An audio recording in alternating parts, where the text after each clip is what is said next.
નમસ્કાર, હું રાજેન્દ્રસિંહ જાડેજા, વિરોધ પક્ષ નેતા અંજાર નગરપાલિકા. આજથી 1 મહિના પહેલાં અહીં આજુબાજુના વેપારીઓ દ્વારા મને ફરિયાદ મળેલી કે અહીં જાહેર શૌચાલય છે જેમાં નગરપાલિકા દ્વારા તાળું મારીને રાખવામાં આવે છે. તો વેપારીઓ દ્વારા શૌચાલય ક્યાં જવું તે એક તકલીફનો વિષય હતો. તે બાબતે મેં અહીં અંજાર નગરપાલિકાના સેનિટેશન કર્મચારી તેજપાલભાઈને મૌખિક રજૂઆત કરેલ. તો તેજપાલભાઈએ મને જણાવેલ 2 દિવસમાં કામ થઈ જશે.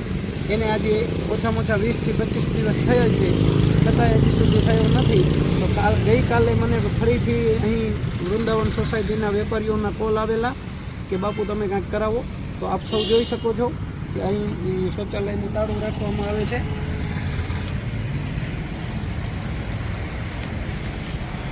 અહીં શૌચાલયને જાહેર શૌચાલયને તાળું રાખવામાં આવે છે અને આમ મોટી મોટી વાતો કરે છે સ્વચ્છતા અભિયાનની. તો અહીં જો શૌચાલયને તાળું હોય ને મારા અંજારના વેપારીઓ ક્યાં શૌચ કરે? જેથી આ 1 મહિનો થયો છતાં પણ નગરપાલિકાએ કામ કરેલ નથી. તેથી અમારા દ્વારા આ મીડિયાના મારફતે જાહેરમાં આ જાહેર શૌચાલયને તાળું તોડી અને વેપારીઓ માટે ખોલવામાં આવે છે, એ આપ જોઈ શકો છો. આપ સૌ આ ક્ષણના સાક્ષી છો. જેથી કરીને આગળ જતાં કોઈ પણ ફરિયાદ કરે તો અમે આ વિડીયો ઉતારીને જ તાળું તોડ્યું છે. ચાલુ રાખજો.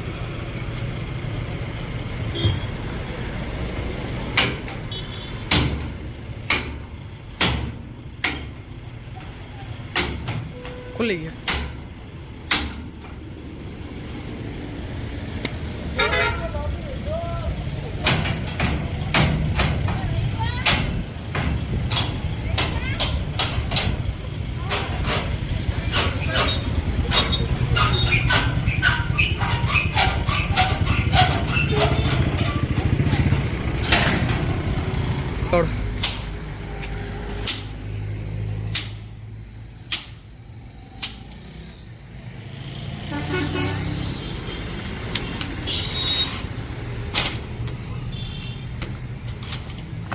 આજથી આ શૌચાલય જાહેર જનતા માટે ખુલ્લું છે.